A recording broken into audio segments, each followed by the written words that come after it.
Hi everybody, this is Laura, City Scrapper. Thank you so much for joining me on my channel today. Today I am trying to catch up on some older videos that I recorded quite a while ago, but I did not have the opportunity to edit and voice over, and that's going to be my project for the next week. I'm going to try to catch up on a lot of these videos. So this layout was made using the November My Creative Scrapbook limited edition kit. The paper that I'm using right here and all the pattern papers and most of the embellishments are from the Prima Christmas Sparkle collection, and that was designed by Frank Garcia. I started out by taking a whole bunch of tags and layering pieces, things that I fussy cut out from the pattern papers, and I inked them with some Distress Oxide in Stormy Sky. And then I took this photo from Christmas Eve. I matted it on some white cardstock and then again on some pink cardstock.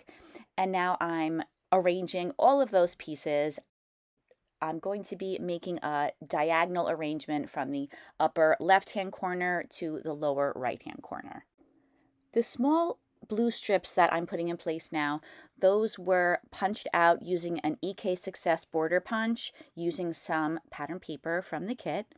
And I'm noticing it looks like I need a manicure in this video, but crafting must go on. I have all of those elements that I chose on the layout now, and now I'm just deciding where I want to place each thing. I wasn't sure about where I wanted to put the tags that are on the bottom.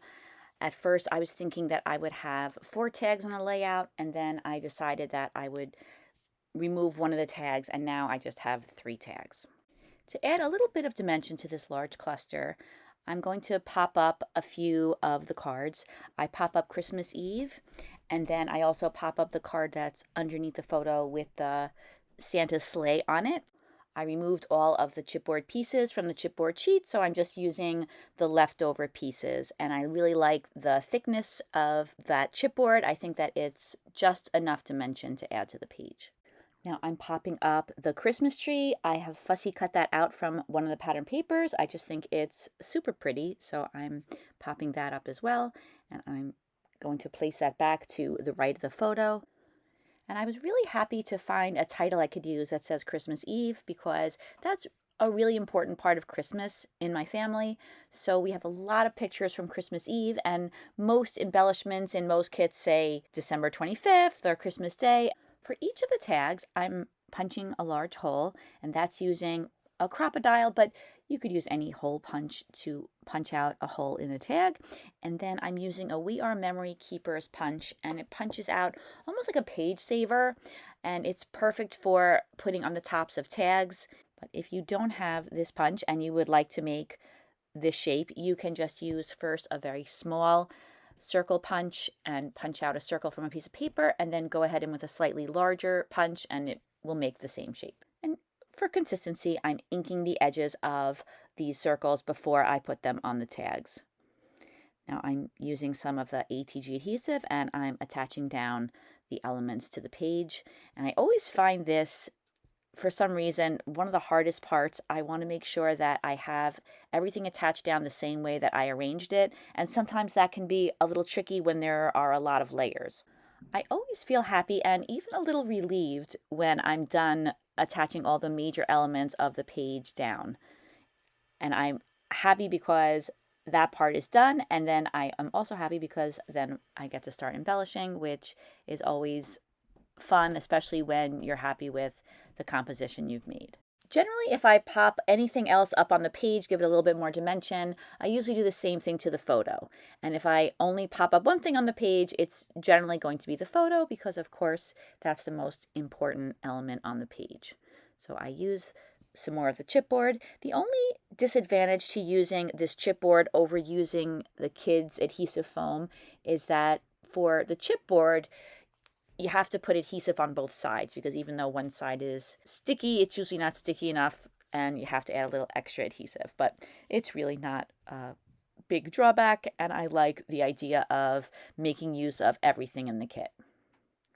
So now I'm adding some of the Prima dimensional flowers, and these flowers are just absolutely gorgeous. I love the colors of this collection, and I'm really into the pastel Christmas.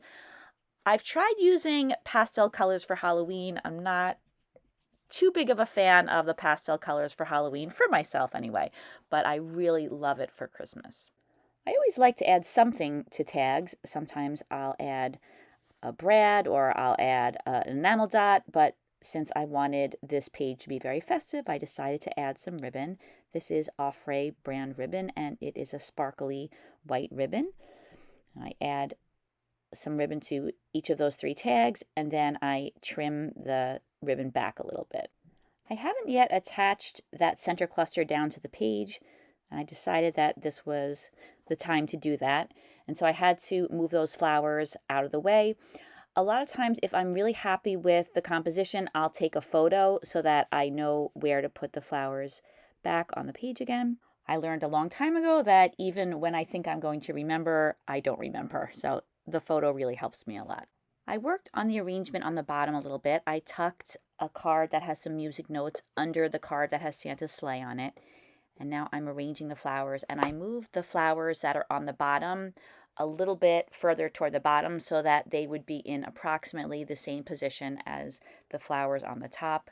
Initially, I had them much closer to the photo, and I didn't think that looked balanced. I had a number of silver stars on my desk from another layout, and I tried attaching those down, and I didn't end up liking them. I'm looking at them now, and I don't dislike them, but probably they would have been a little bit too much silver on the layout, because I'm going to be adding in a number of these holly leaves that I've punched out of some silver paper from my stash.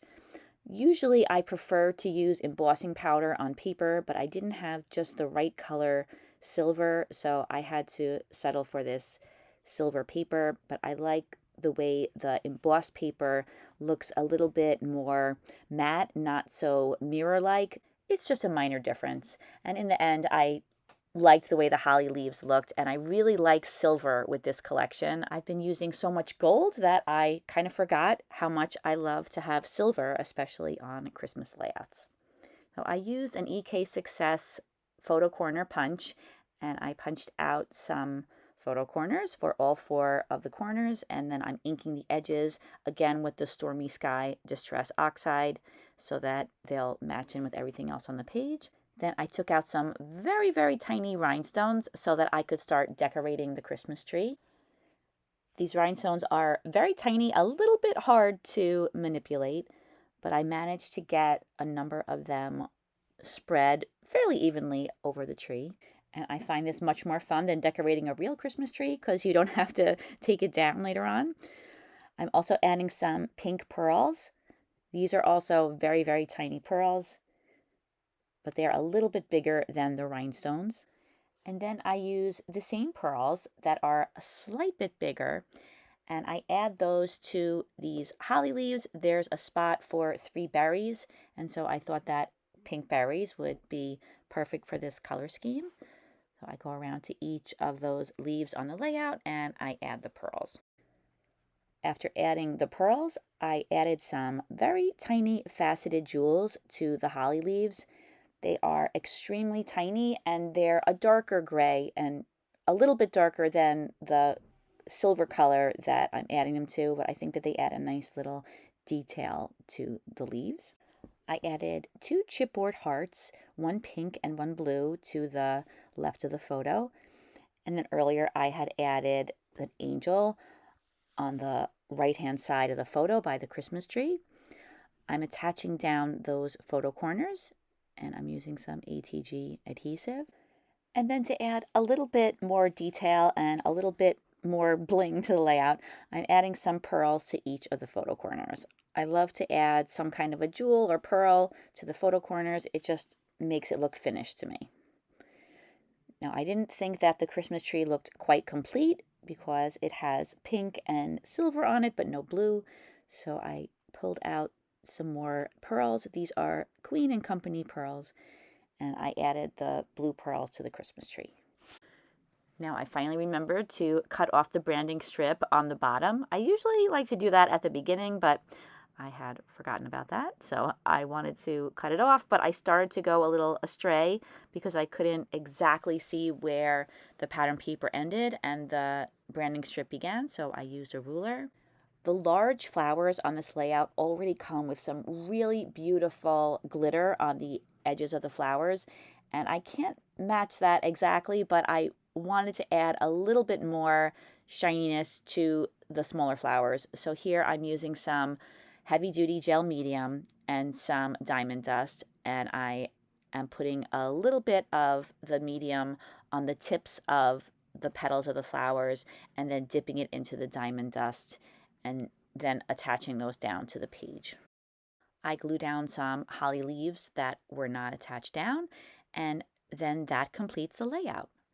Thank you so much for watching, everybody. I hope that you enjoyed this video. This is not the current kit from my creative scrapbook, but if you take a look on the website, you'll see the current month's kit for this, the limited edition kit, and all the other kits that are available from my creative scrapbook. I hope that everybody has a fantastic day, and I will see you again soon. Take care, everybody. Bye-bye.